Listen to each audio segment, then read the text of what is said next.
diabetes tipo 1, ¿sí? Bien. La diabetes tipo 1 es una diabetes en la cual hay una gran carga genética, ¿sí? O sea que hay muchos genes que predisponen a este tipo de enfermedad, que es una enfermedad que se llama autoinmune. En el caso particular de los pacientes que tienen diabetes tipo 1, ¿qué pasa?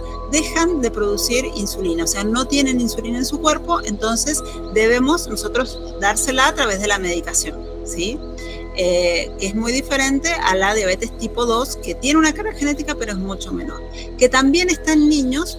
Antes era mucho menor lo que se observaba en niños, la diabetes tipo 2, pero en la actualidad, con el tipo de vida que estamos llevando, se está viendo mayor sedentarismo y mayor obesidad en los niños, entonces también estamos teniendo un número más importante o creciente de diabetes tipo 2, que antes se llamaba la diabetes del adulto, ¿sí? Claro. En el caso particular de la diabetes tipo 1 es, como ya te decía, son personas, son niños que dejan de producir insulina. Entonces, el debut diabético suele ser una situación bastante traumática, porque generalmente uno se observa que un niño tiene un debut diabético cuando ya está en un estado de urgencia. Claro. ¿Cuáles serían los síntomas para poder detectar ese tipo de enfermedad, digamos, que está padeciendo el niño? Bien, lo que nosotros podemos observar cuando un niño está teniendo esta ausencia de insulina, o sea que tiene mucha azúcar en sangre, que es lo que se llama hiperglucemia, ¿sí? Este exceso de azúcar, ¿qué es lo que hace?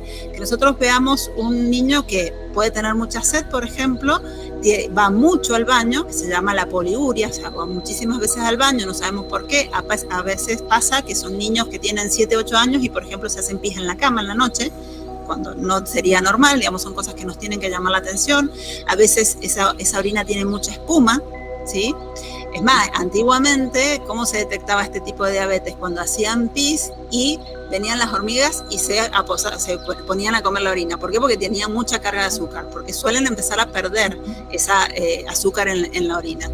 Otra cosa que se les ve es que a veces están como muy cansados, decaídos, son niños que están agotados, ¿sí? Y no sabemos por qué, cuando es una edad que tendrían que estar muy activos.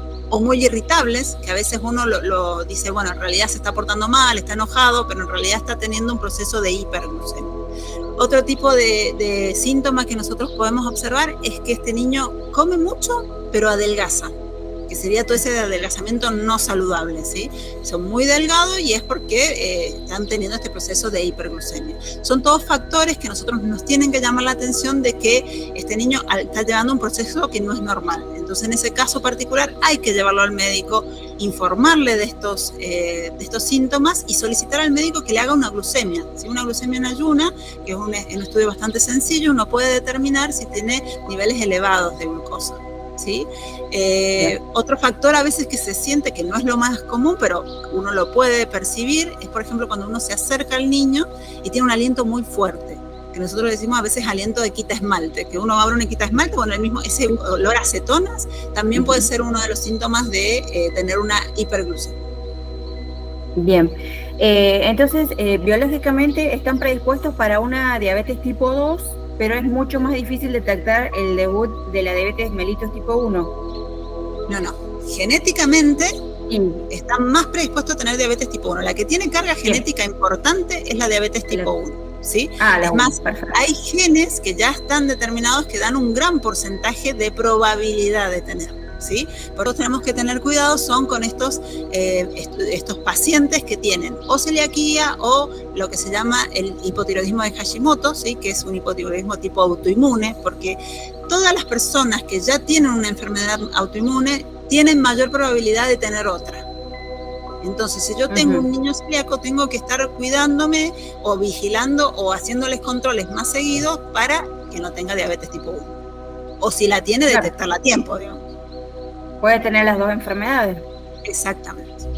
Es bastante común tener niños diabéticos tipo 1 y celíacos, que pueden haber empezado con una celiaquía y después tener diabetes, o al revés, empezar con un debut diabético y después ser celíacos. Enfermedad autoinmune, ¿qué quiere decir? El cuerpo ataca células del propio cuerpo. En este caso particular, ataca las células que producen las insulinas que están en el páncreas, ¿sí? Que son las células beta. El cuerpo produce anticuerpos que hacen daño a esa célula hasta que directamente no tenemos más, entonces no puede producir más insulina. ¿Bien? Por eso directamente no tiene y nosotros se la tenemos que administrar. Uno puede determinar la diabetes tipo 1 a través de estos anticuerpos. Igual el diagnóstico es más complejo porque hay veces hay pacientes que no tienen insulina, pero no son positivos para ciertos anticuerpos, ¿sí? O no son positivos para los 4. Entonces, tiene que ver mucho la valoración del médico en este sentido, ¿sí? Nuestro hijo tiene diabetes tipo 1, donde uno puede dar todos los cuidados. Sobre todo informar este tipo de síntomas que yo te decía, porque estos síntomas también sirven para no solamente diagnosticar, decir, bueno, esta persona está teniendo un aumento de azúcar en sangre, sino son síntomas que naturalmente pueden ocurrir, ¿sí? En los pacientes que están medicados, que ya están diagnosticados. ¿Qué pasa? Puede pasar que, por ejemplo, o tuvo mucha actividad física o pasó mucho tiempo en ayuna, entonces este niño puede haber sufrido una hipoglucemia, o se puede haber medicado mal, agregó más insulina de la que debía, entonces el azúcar se le baja. Y eso genera una descompensación, entonces hay que tener mucho cuidado en el paciente, o sea, en el estudiante que tiene diabetes, de controlarlo, que no tenga un proceso de hipoglucemia. ¿Bien? Tiene todos los síntomas de cuando se baja el azúcar, o sea, la presión. Exactamente, puede ver amarillo, se puede marear, ¿sí? Exactamente lo mismo que pasa a cualquier persona normal que se le baja el azúcar. En ese caso particular, nosotros, ¿qué tenemos que hacer? Es bastante sencilla la respuesta que uno tiene que tener al proceso de hipoglucemia, o sea, de este baja de azúcar en sangre. Primero que nada, generalmente los niños llevan sus glucómetros, o sea, sus aparatos para medir el azúcar. Si el niño está consciente, ¿sí? Uno le puede tomar la medición de azúcar y observar si tiene un proceso de hipoglucemia, si tiene el azúcar muy bajo. Y en el caso de que lo tenga muy bajo, uno lo que puede hacer es tomar un vaso de agua y agregarle esos sobrecitos que vienen en el café, que son chiquititos, ¿sí? Esos 2 sobrecitos de eso en un vaso de agua, que son los 12 gramos, exactamente, de azúcar, ¿sí? Porque hay que darle azúcar porque el cuerpo la necesita. Para que levante. Claro, la insulina, si vos no tenés un equilibrio y ponés mucha insulina o pasás mucho tiempo sin comer, te baja el nivel de azúcar. Y hay que tener en cuenta que el azúcar no es malo, es absolutamente necesario para que el organismo funcione. Si vos no tenés azúcar, no tenés energía. ¿Entendés? Tus células no tienen alimentos, entonces no puede bajarse el azúcar desde el nivel promedio, ¿entendés? Entonces por eso porque a veces uno se asusta, dice, no, si es diabético, ¿por qué le vamos a dar azúcar? No, en ese momento la necesita porque su cuerpo la necesita, ¿sí? Claro. Entonces uno hay que sacar ese mito, perdón. Exactamente. Yo siempre digo, hay que decir que el azúcar no es malo, ¿sí?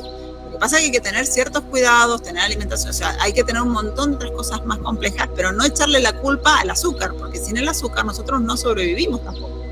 ¿Bien? Perfecto. ¿Se puede reemplazar con un caramelo? Como claro, para salir del paso. Claro, si tenés por ejemplo, azúcar, o un juguito, ¿sí? Un jugo bajo, algo que le dé azúcar. A veces se compran coca, ¿sí? Que no sería lo más saludable, pero bueno, en el momento es peor que llegue. Claro, si vos tenés un proceso de hipoglucemia muy grande, ¿cuál sería la diferencia? También puede pasar, o sea, vos podés tener las dos situaciones, una hipoglucemia o una hiperglucemia, ¿sí? Si se mezcló mal, si comió de más, o sea, si no pudo hacer bien el conteo de carbohidratos, o sea, hay un montón de situaciones donde se sube el azúcar. Estrés. Pueden tener un examen y ponerse nervioso, por más de que se medique bien, por más de que ha comido saludable y todo lo demás correcto, el estrés puede hacer que se le suba eso. O se peleó con los padres, o bueno, no sé, con la novia, con el novio, o sea, cualquier situación de estrés también puede hacer que se suba el azúcar. En ese caso, hay diferentes síntomas también, por ejemplo, la visión borrosa también indica elevados niveles de azúcar. Generalmente los estudiantes tienen que estar controlándose en esa situación. Cuando se sienten mal tienen que avisar. Cuando el maestro o el preceptor o lo que sea que sepa de esta situación, lo que tiene que hacer es informar a los padres, cosa de que los puedan llevar al médico, porque eso hay que controlarlo mejor con la medicación. Digamos, no hay una respuesta tan urgente como la hipoglucemia, ¿bien? Pero no debe dejar de informarse a los padres el episodio, sea de hipo o sea de hiper. Porque los padres se supone que van a avisar y lo van a coordinar con el médico. Y es muy importante que estos estudiantes tengan un seguimiento con un médico, que los conozcan.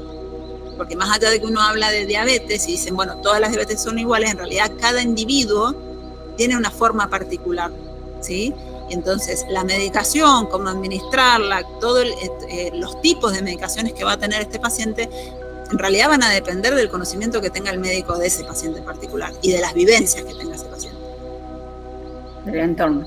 Bien. Que como conclusión nosotros tenemos que perder ese miedo como sociedad y tener en cuenta que todos formamos parte de una comunidad y que todos los integrantes, sean personas que tienen diabetes o no, cualquier otro tipo de enfermedad, son importantes, son valiosos y hay que tenerlos en cuenta y capacitarnos y abrirnos a la posibilidad de tener esos nuevos conocimientos. También nos ayudan a comprender las necesidades de la otra persona, a generar lo que sería ese proceso de empatía, de entender que el otro tiene problemas, que pueden ser una enfermedad, pueden ser otras cosas, digamos, pero el acompañamiento en comunidad me parece que es lo primero que nosotros tenemos que fomentar. Perfecto.